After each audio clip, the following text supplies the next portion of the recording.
প্রশংসা সেই মহান আল্লাহ তাবারক তাআলার, যিনি সাতখণ্ড আসমানকে বিনা স্তম্ভে দণ্ডায়মান করে রেখেছেন এবং বিশাল জমিনকে যিনি বিছানা স্বরূপ বিছিয়ে রেখেছেন। তার পরে পরে আকায়ে নামদার তাজদারি মদিনা মুহাম্মাদুর রাসূলুল্লাহ সাল্লাল্লাহু আলাইহি ওয়াসাল্লাম পর হাজার হাজার দরুদ ও শান্তির সুধা বর্ষিত হোক।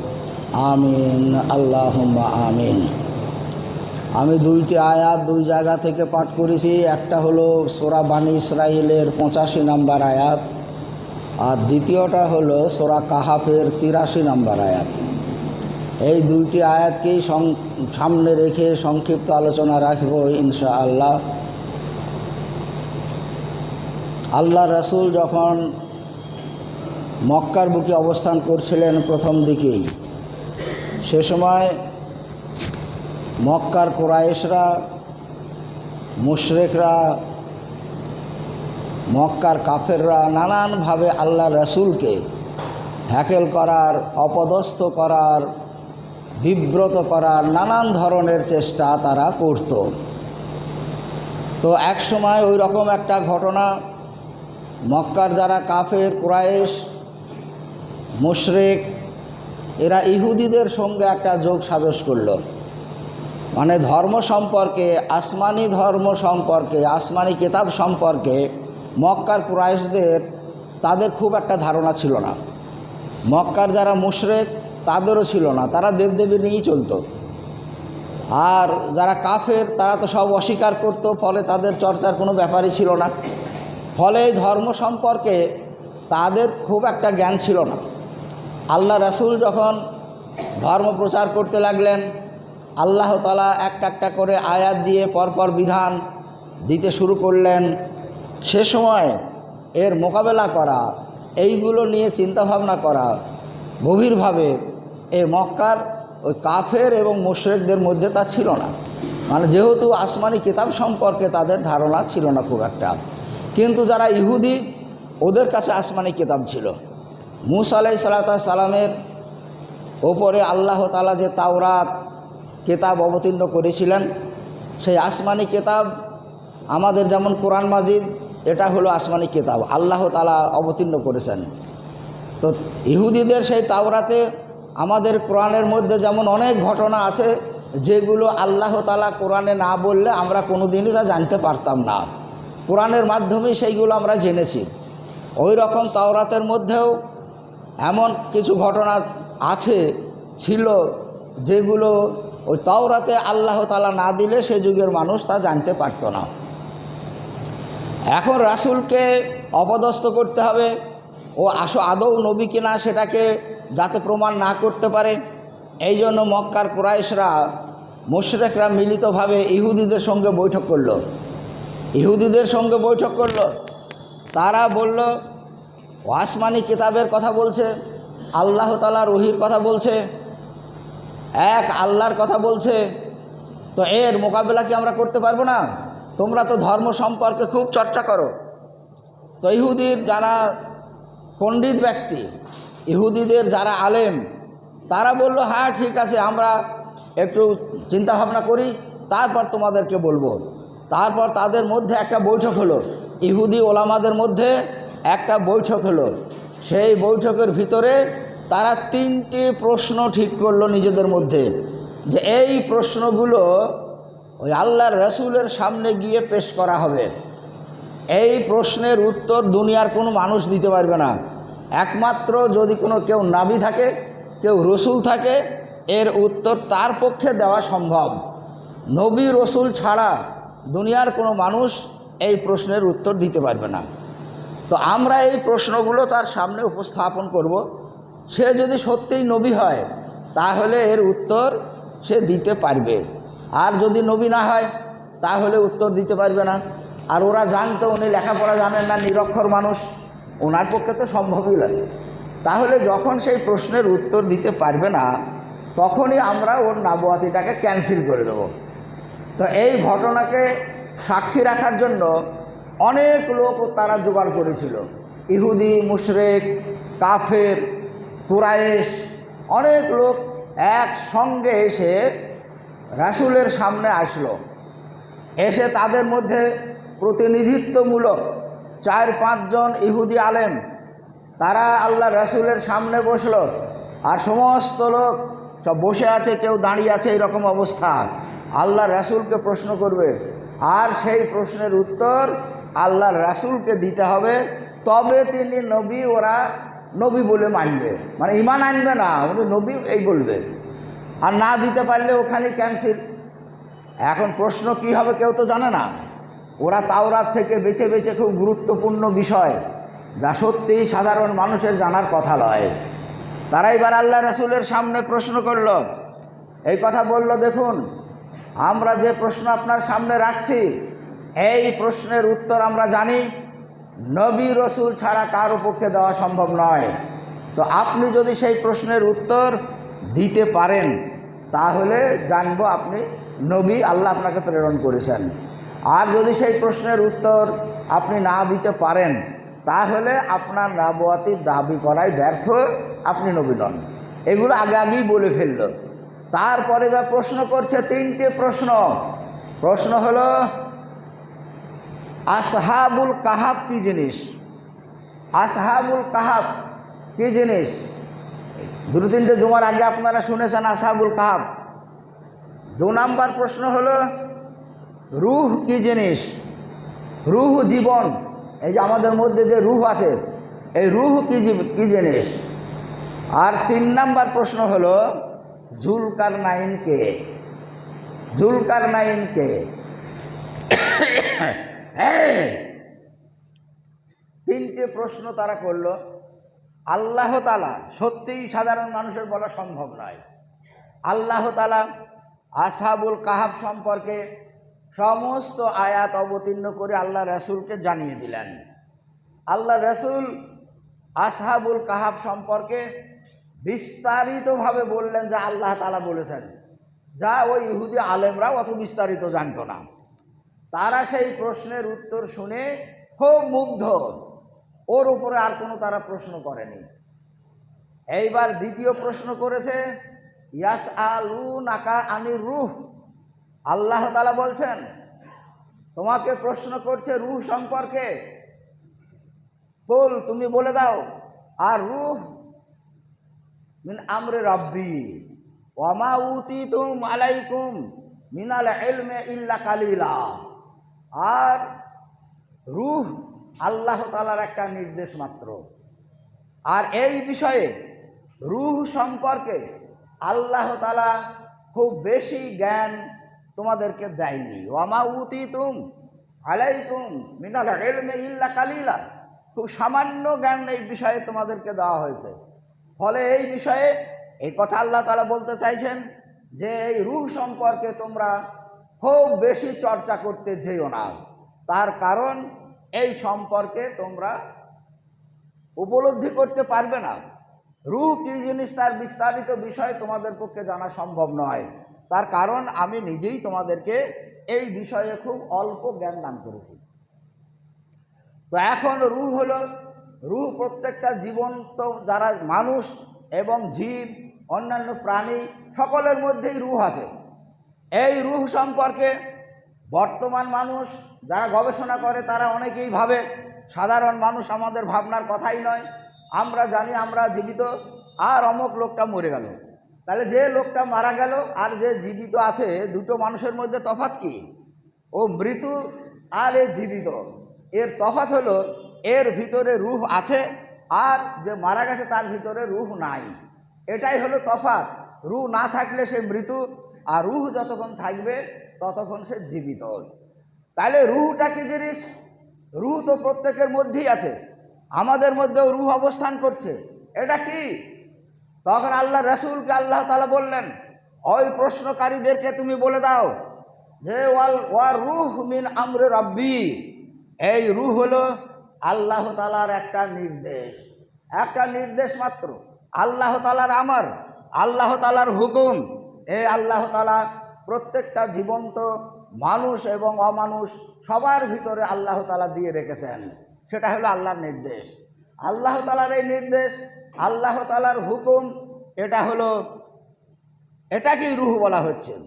তাহলে রূহ আমরা দেখতে পাচ্ছি না কেন, রূহ আমরা পাচ্ছি না কেন? এই সমস্ত বিষয় নিয়ে আল্লাহ তাআলা বলছেন যে এই বিষয়ে তোমরা খুব গবেষণা করতে যেও না, খুব বেশি চর্চা করতে তোমরা যাবে না। তার কারণ হলো এই বিষয়ে তোমরা খুব বেশি ঘাটাঘাটি করো না, তোমরা খুব বেশি বুঝতে পারবে না। এখন ধরুন না জেনেও অনেক জিনিস মেনে নিতে হয়। আমাদের বাস্তব জীবনে আমরা দেখেছি অনেক জিনিস যা আমরা চোখে দেখতে পাই না, কিন্তু আমরা যখন শুনি, শোনা কথা আমাদেরকেও বিশ্বাস করতে হয়। যেমন ধরুন বেলডাঙ্গার বুকে যদি কোনো বিষয়ে কোনো গণ্ডগোল হয়, কোনো ঘটনা ঘটে গেল, সেই ঘটনাকে কেন্দ্র করে সরকার আমাদের বেলডাঙ্গার ওপরে 144 ধারা জারি করল। 144 ধারা জারি মানে 5 জন এক জায়গায় বসতে পারবে না, আর 5 জন একসঙ্গে গল্প করতে পারবে না, কেউ মিটিং মিছিল করতে পারবে না। এগুলো হলো 144 ধারার ধারা। তাহলে 144 ধারা যখন বেলডাঙ্গায় জারি হলো, আমরা সবাই শুনে গেলাম বা মাইকে প্রচার হলো, তখন আমরা সবাই সাবধান। 5 জনে এক জায়গায় বসা চলবে না, 5 জন এক জায়গায় বসে গল্প হবে না, মিটিং মিছিল হবে না। এগুলো আমরা জেনে গেলাম। কেন? 144 ধারা আছে। 44 ধারাটা কি? বেলডাঙ্গাতে 144 ধারা আছে। 44 ধারাটা কি চোখে দেখেছি? কেউ দেখেনি, কিন্তু আমাদেরকে মানতে হবে। 44 ধারার যে ধারা, তা আমাদেরকে বিশ্বাস করতে হবে চোখে না দেখে। 5 দিন পরে বলা হলো 44 ধারা উঠে গেল। 44 ধারা যখন উঠলো, তখন কি উঠলো? এই 5 দিন কি জারি ছিল, আর 5 দিন পরে কি উঠলো কেউ জানে, চোখে কেউ দেখেনি, কিন্তু মেনে নিতে হয়েছে। যে 44 ধারা ছিল তার নিয়মগুলো মেনেছি, আজকে 44 ধারা উঠে গেল, আর সে নিয়ম মানার দরকার নেই, আমরা স্বাভাবিক হয়ে গেলাম। এটাই হলো নির্দেশ, এটাই হলো হুকুম, এটা ছিল সরকারি নির্দেশ, এটা ছিল সরকারিভাবে সরকারের একটা হুকুম। ঠিক অনুরূপভাবে আল্লাহ তাআলা প্রত্যেকটা জীবের মধ্যে তার একটা হুকুম, তার একটা নির্দেশ তিনি চালু করে রেখেছেন, সেটার নাম হলো রূহ।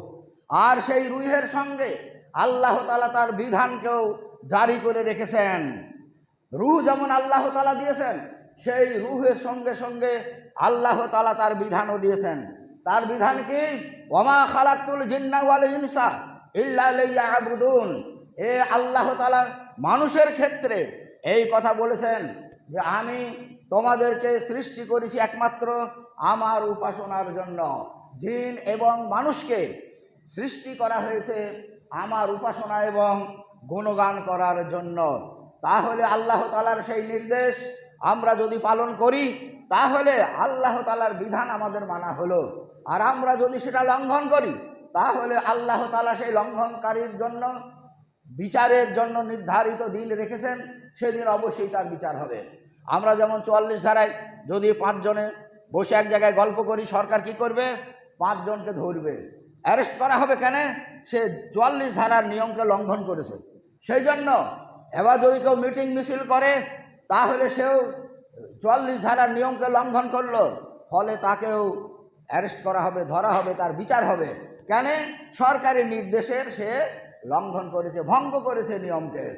অনুরূপভাবে আল্লাহ তাআলা যে রূহ দান করেছেন, সেই রূহের সঙ্গে আল্লাহ তাআলা যে বিধান দিয়েছেন, সেই বিধান যদি আমরা লঙ্ঘন করি, সেই বিধান যদি আমরা ভঙ্গ করি, তাহলে আল্লাহ তাআলাও সেই নিয়ম এবং বিধান ভঙ্গকারীকে আল্লাহ তাআলাও পাকড়াও করবেন। কিন্তু আল্লাহ তাআলা পাকড়াওয়ের জন্যে একটা নির্ধারিত দিন ঠিক রেখেছেন, সেই দিনেই তা পাকড়াও হবে। ওই জন্য আমরা যারা জীবন্ত, আল্লাহ তাআলার দেওয়া সেই নির্দেশ, আল্লাহ তাআলার দেওয়ার রূহ আমরা যারা ভোগ করছি, প্রত্যেকের মধ্যে যখন আছে সেই রূহ আমরা ভোগ করছি। এই রূহের উপরে আমাদের কোনো ক্ষমতা নাই, এই রূহকে কন্ট্রোল করার আমাদের কোনো ক্ষমতা নেই। রূহ যখন আছে, আল্লাহ দিয়েছেন যতক্ষণ ততক্ষণ থাকবে, আল্লাহ যখন তুলে নেবেন তখন রূহ বেরিয়ে যাবে। এই রূহকে কেমন বর্তমান গবেষকরা তাকে তার আকার ধরার জন্য, তাকে দেখার জন্য, তার প্রকৃতি কেমন জানার জন্য মেলা ব্যবস্থা করেছে, অনেক ব্যবস্থা করা হয়েছে, কিন্তু সেগুলো কোনোটাই ফলপ্রসূ হয়নি।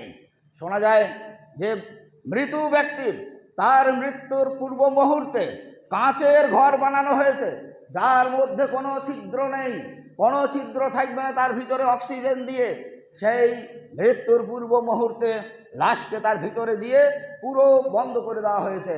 এইবার রুহ যখন তার শরীর ত্যাগ করবে তখন তো সে ভিতরে ঘোরাফেরা করবে, সে তো বাইরে হতে পারবে না।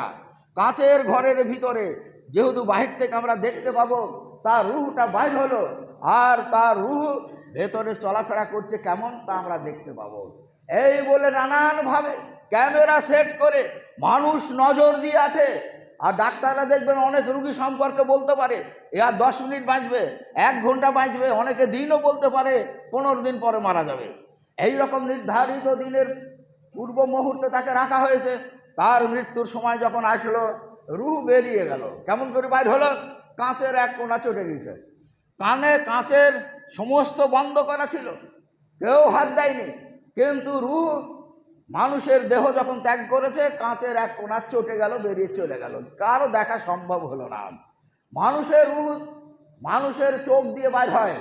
দেখবেন মৃত্যুর পূর্ব মুহূর্তে মানুষদের শরীরের পায়ের দিক থেকে অবশ হতে থাকে, মানুষের পায়ের দিক থেকে তার চেতনা শক্তি কমে যায়, আস্তে আস্তে উপরের দিকে চলে আসে, শেষে বুক থেকে গলা পর্যন্ত চলে আসে। মানুষ যদি সে চোখ বুজেও থাকে বা তাকিয়ে থাকে, তাহলে রুহ যখন বাহির হবে সেই সময় চোখ যদি বুজে থাকে, যারা কাছে থাকে তারা দেখতে পাবেন তার চোখটা ফটাম করে একটু খুলে গেল, খুলে যাওয়ার পরে সেইভাবেই থাকলো। আর যদি তাকিয়ে থাকে তাহলে তার চোখ দিয়ে যখন রুহ বেরিয়ে চলে গেল, তখন সেই রুহের পিছনে সে তাকায়, আমার ভিতরে যে রুহ চলে যাচ্ছে সেই মুহূর্তে সে দেখতে পায় ওই চলে গেল, ওই চলে গেল। কিন্তু যখন চলে গেল চোখকে বোঝানোর ক্ষমতা আর থাকে না, মানে তার রুহ নেই। আমার এই গোটা বডিটাকে পরিচালিত করছে আমার ভিতরে যে রুহ আছে সেটা, যেটা সম্পর্কে ইহুদিরা প্রশ্ন করেছিল আল্লাহ রসুলকে, সেই রুহ আমার গোটা দেহটাকে পরিচালনা করছে। এখন চোখ বুঝছে খুলছে কে, আমি বুঝাচ্ছি আমি খুলছি না, আমার ভিতরে যে রুহ আছে সেইটা কাজ করছে। এইবার রুহ যখন মানুষের চোখ দিয়ে বেরিয়ে চলে গেল, সে দেখতেই আছে চলে গেল চলে গেল। এবার চোখকে বুঝবে, চোখ বুঝার আর ক্ষমতা নেই।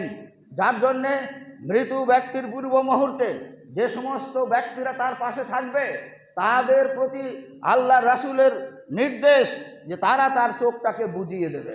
যখনই তার মৃত্যু হলো সেই সময় তার চোখটাকে বুঝিয়ে দিতে হবে, তা না হলে যদি কিছুক্ষণ দেরি করে আস্তে আস্তে শক্ত হয়ে গেলে চোখ আর বুঝবে না। ওই জন্য মৃত্যু ব্যক্তির কাছে যারা সেই সময় অবস্থান করবে মৃত্যুর সঙ্গে সঙ্গে তার চোখটাকে বুঝিয়ে দিতে হয়, এই জন্য যে তার চোখ না হলে বুঝবে না আর তার নিজের বোঝার ক্ষমতা নেই।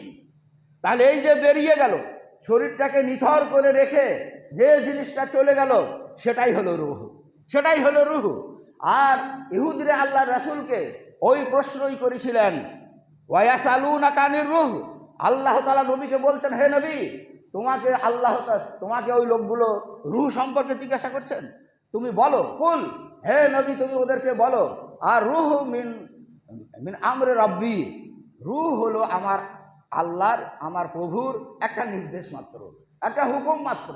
তাহলে হুকুম আমরা কেমন বুঝতে পেরেছি? আমাদের চলমান জীবনের ভিতর দিয়ে, আমাদের দেশীয় প্রথার ভিতর দিয়ে আমরা বুঝেছি নির্দেশ এবং হুকুম কি জিনিস। ঠিক অনুরূপভাবে আল্লাহ তাআলা প্রত্যেকটা জীবিত মানুষ এবং প্রাণীর ভিতরে তার রূহ আল্লাহ তাআলা দিয়েছেন এবং তাদের চলাচলের বিধান আল্লাহ তাআলা দিয়ে রেখেছেন। সেই বিধান আমি একটাই কেবল বললাম সামনে, মূল বিষয় যেটা, ওয়ামা খালাকুল জিন্না ওয়াল ইনসা ইল্লা লিয়াবুদুন, আমি জিন এবং ইনসানকে তৈরি করেছি আমার ইবাদত এবং আমার বন্দেগীর জন্য।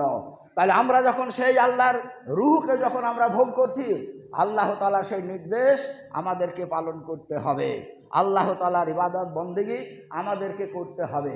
আর আমরা যদি এই নিয়মকে ভঙ্গ করি, আমরা যদি এই নিয়মকে অমান্য করি, তাহলে আল্লাহ তাআলা আমাদেরকে কিয়ামতের মাঠে অবশ্যই পাকড়াও করবেন এবং তার শাস্তিযোগ্য বিচারের ব্যবস্থা আছে।